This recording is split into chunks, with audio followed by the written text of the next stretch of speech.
नमस्कार, जोहार झारखंड देख रहे हैं आप। आपके साथ मैं हूं शिप्रा झा। झारखंड में गरीबों के राशन पर सरेआम डाका डाला जा रहा है। सरकारी अनाज को बिहार और बंगाल भेजा जा रहा है। देखिए न्यूज़ 18 का बड़ा खुलासा।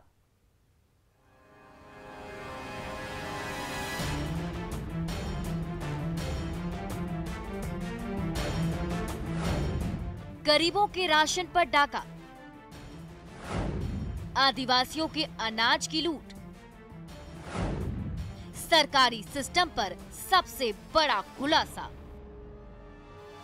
झारखंड में गरीब आदिवासियों को राशन के लाले पड़े हैं, लेकिन पीडीएस के अनाज के सौदागर मालामाल हैं। गिरिडीह में रात के अंधेरे में पकड़ा गया ये ट्रक इसकी तस्दीक कर रहा है कि कैसे रात के अंधेरे में माफिया गरीबों के राशन पर डाका डाल रहे हैं।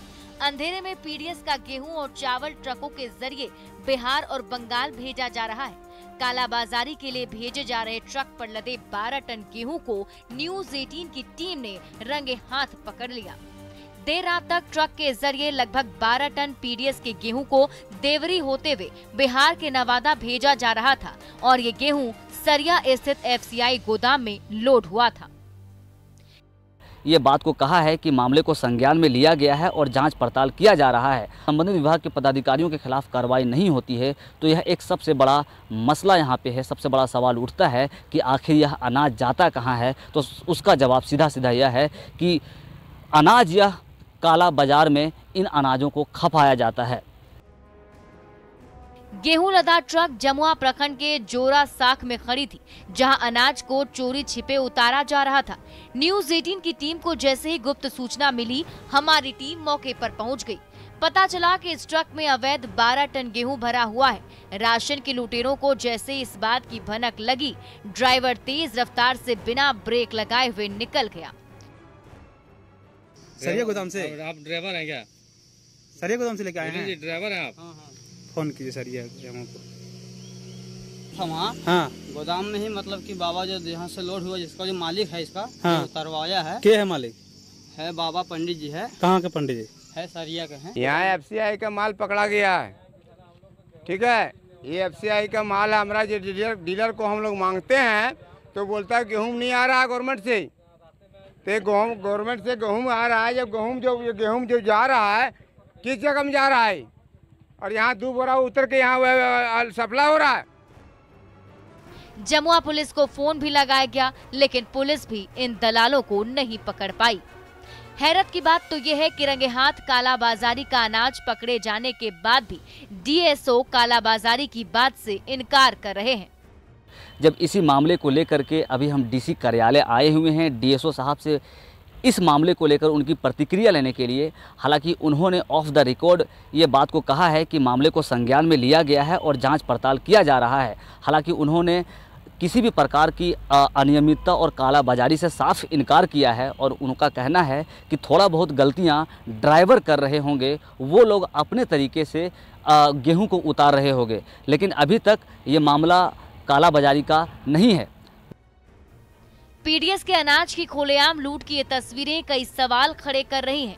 आखिर गरीबों का अनाज कहां जाता है? पीडीएस का अनाज कौन लूट रहा है? गरीबों का अनाज कौन चट कर जा रहा है?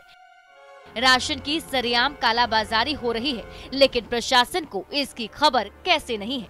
क्या अनाज की लूट में डीलर से लेकर अधिकारी की हिस्सेदारी तय है? एफसीआई के गोदाम से अवैध तरीके से अनाज कैसे निकाला जा रहा है? खुद को गरीब की सरकार बताने वाली हेमंत सरकार को अनाज की इस लूट की खबर कैसे नहीं है? क्या राशन की लूट यूं ही होती रहेगी और अधिकारी चैन की नींद सोते रहेंगे? आखिर झारखंड के खाद्य मंत्री इतने बड़े झोल से अनजान क्यों हैं? गिरिडीह से न्यूज़ 18 के लिए एजाज अहमद की रिपोर्ट। मांडर जिला परिषद चुनाव में धर्मांतरण का घालमेल। सुरक्षित सीट पर किसने खेला राजनीति का खेल? वायरल ऑडियो की क्या है सच्चाई? न्यूज़ 18 की टीम एक बड़ा खुलासा आपके सामने लेकर आई।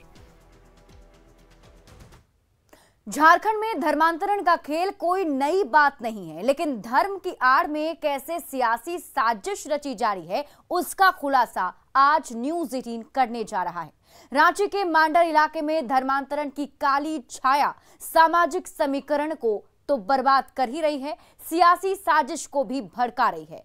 न्यूज़ 18 के हाथ लगे एक ऑडियो में धर्मांतरण के पीछे चल रहे सियासत के खेल की सच्चाई साफ उजागर हो रही है।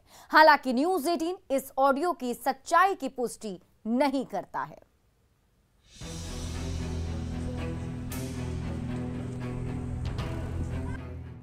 विवाह किसी भी व्यक्ति का निजी फैसला है, लेकिन जब यही फैसला धर्मांतरण की साजिश में लिपटकर सियासी फायदा लेने की कोशिश बन जाए, तब सामाजिक ताने बाने को नुकसान तो होता ही है, राजनीति भी गंदी हो जाती है। न्यूज़ 18 आज वो वायरल वीडियो आपको सुनाने जा रहा है जिसका संबंध पिछले महीने खत्म हुए मांडर पंचायत चुनाव से है। ऑडियो में जिन दो लोगों की आवाज है वो ये बताने के लिए काफी है कि मांडर क्षेत्र में किस तरह से आदिवासी परिवार की भोली भाली मासूम बेटियों को प्रेम जाल में फांसकर उनका धर्म परिवर्तन करवाकर सियासी इस्तेमाल किया जा रहा है।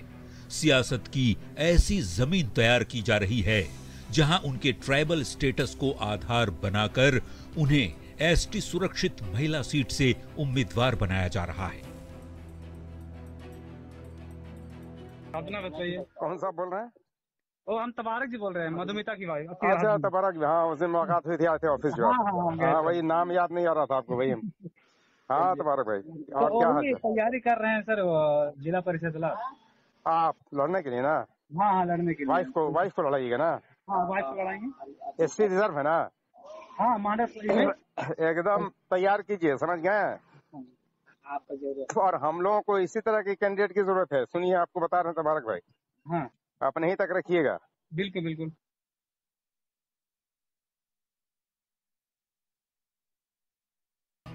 ऑडियो में एक व्यक्ति खुद को तबारक अंसारी बता रहा है और किसी पार्टी के मुस्लिम नेता से बात कर रहा है।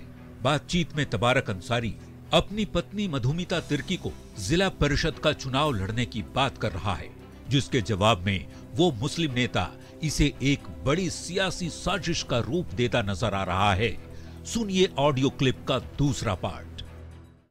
क्योंकि हम लोग इस तरह का कैंडिडेट अगर मिल जाए कहीं कि जहां ठीक है एसटी के नाम पे लड़ जाए, है अंदर से मुस्लिम, इस्लाम भी कबूल कर ली ना, तो हम लोग एक तरह से मुस्लिम विधायक में हो गया, है ना? तो चूंकि ये बात हम नहीं ना खुल के कर सकते हैं कहीं पे, कैसे कर सकते हैं? एकदम तैयार कीजिए, समझ गए?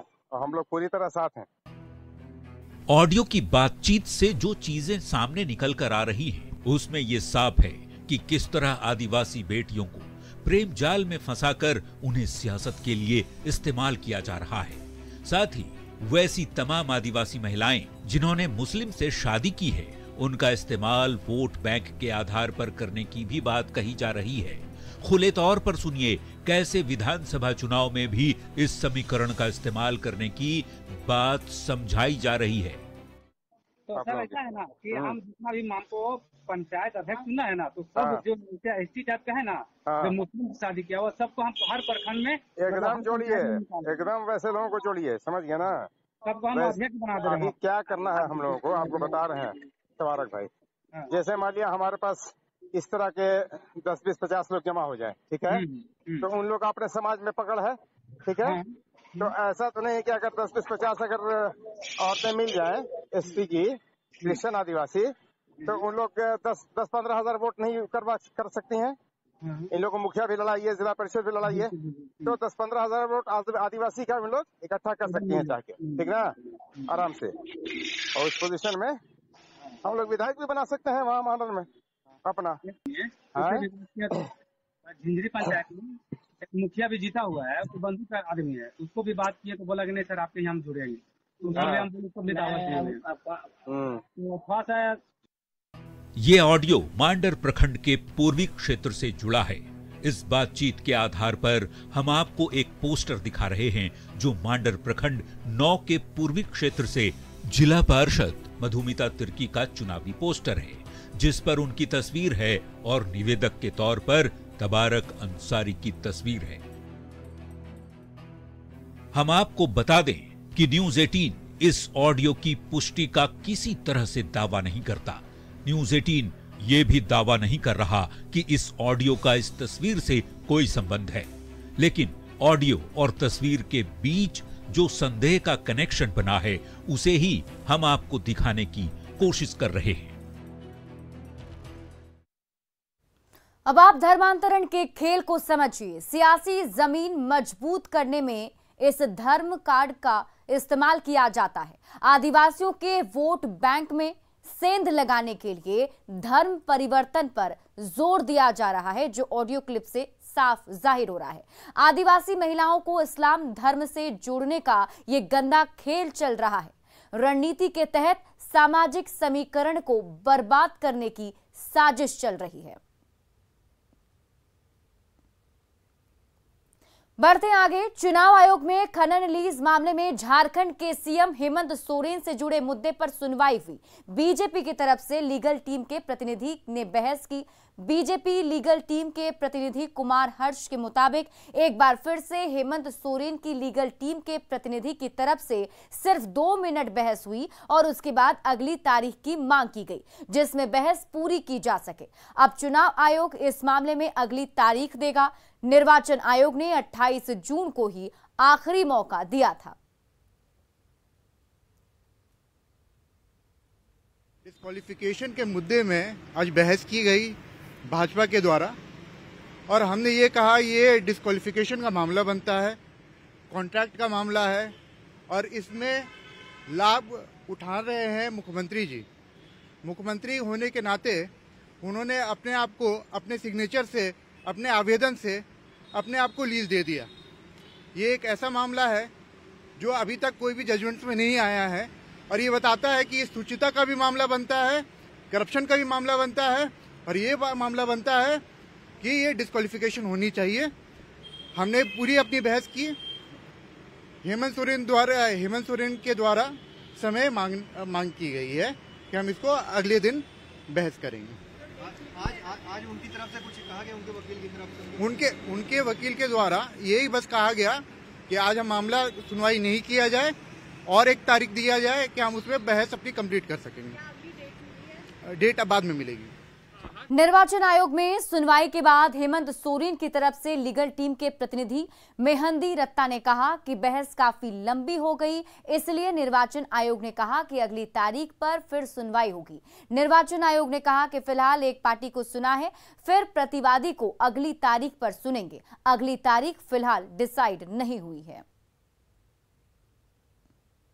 उन्होंने आर्ग्यू किया कि भाई ये डिस्क्वालिफिकेशन का केस बनता है, भाई इतना ही था। वो अभी तो उनकी आर्गुमेंट जो है वो कह रहे हैं कि सेक्शन 9A के अंडर ये केस इनका कवर है, और जो दूसरी साइड का केस है कि ये 9A अप्लाई नहीं होगा। वो अभी आर्गुमेंट्स क्योंकि लंबी हो गई बहुत, तो उन्होंने कहा कि अगली डेट पे सुनेंगे। तो एक पार्टी को सुना है, तो पिटिशनर को सुना है, रिस्पोंडेंट को वो नेक्स्ट डेट पे सुनेंगे, अभी डेट बताई नहीं। रांची से कॉलेज टूर पर सिक्किम गए छात्र छात्राओं से लदी बस दुर्घटनाग्रस्त हो गई। सभी छात्र रांची संत जेवियर कॉलेज के बताए जा रहे हैं। बताया जा रहा है कि बस पर 26 स्टूडेंट सवार थे। पिछले बुधवार को सभी छात्र कॉलेज टूर पर सिक्किम घूमने के लिए गए थे, लेकिन आज वापसी के दौरान बस का ब्रेक फेल हो गया, जिसमें सभी छात्र घायल हो गए, जिसमें 2 छात्रों की हालत गंभीर बताई जा रही है। हादसा उस वक्त हुआ जब रांची जाते समय छात्र पश्चिम बंगाल के सिलीगुड़ी लौट रहे थे, तभी रानी पुल के पास बस पलट गई। घायल छात्रों को फिलहाल मणिपाल अस्पताल में भर्ती कराया गया है। आज झारखंड रांची से जो विद्यार्थी सिक्किम के एजुकेशन टूर में आया था, वो कुल 3 बस में थे। उनमें से एक बस आज सुबह दुर्घटनाग्रस्त हुई और उसमें सवार 26 विद्यार्थी और एक टूर गाइड अभी मणिपाल सेंट्रल रेफरल अस्पताल में उपचार देंगे। उनमें से सभी का ट्रीटमेंट अच्छी तरह से चल रहा है। हम लोग तो तब यहाँ पे काम करता था।